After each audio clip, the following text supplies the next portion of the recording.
জামায়াতে ইসলামীর আমির শফিকুর রহমান বলেছেন, দেশে ফ্যাসিবাদের পতন হলেও এর জ্বালা থেকে এখনো তারা মুক্ত হতে পারেননি। আজ মহান শহীদ দিবস ও আন্তর্জাতিক মাতৃভাষা দিবসের আলোচনায় তিনি এ কথা বলেন। চাঁদাবাজ ও দখলদারি বন্ধের আহ্বান জানান এই নেতা।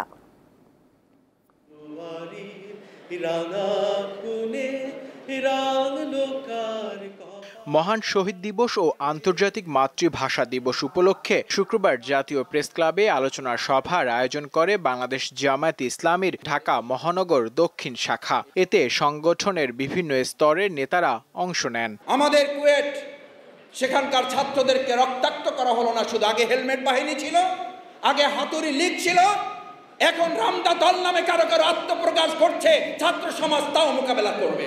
প্রধান অতিথির বক্তব্যে জামায়াতের আমির বলেন, ভাষা শহীদদের পরিবারকে পরিপূর্ণ সম্মান দিতে ব্যর্থ হয়েছে রাষ্ট্র, অথচ তাদের নিয়ে রাজনীতি হয়েছে। আমরা লজ্জিত এবং দুঃখিত।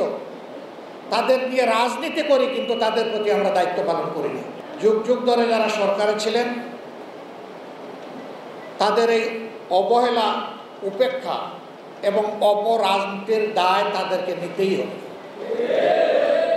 চাঁদাবাজ দখলদারদের বিরুদ্ধে জামায়াতের কঠোর অবস্থান থাকবে বলে জানান দলটির আমির। ফ্যাসিবাদীদেরকে তাড়িয়েছে, কিন্তু আমরা ফ্যাসিবাদের জ্বালা থেকে এখন মুক্ত হতে পারি নাই। আমরা বারবার আহ্বান জানিয়ে যাচ্ছি, কিন্তু এই আহ্বান আমরা কিয়ামত পর্যন্ত জানাবো না। কারণ এই জুলুমটা সারা জাতির উপর হচ্ছে।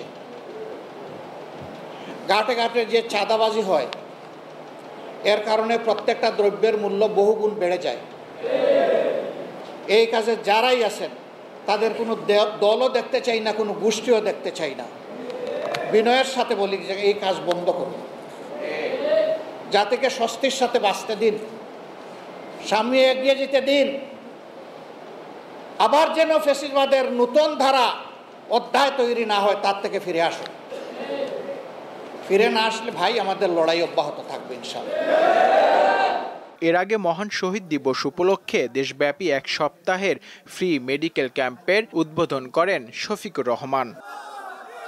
নূর আলম, দীপ্ত সংবাদ, ঢাকা।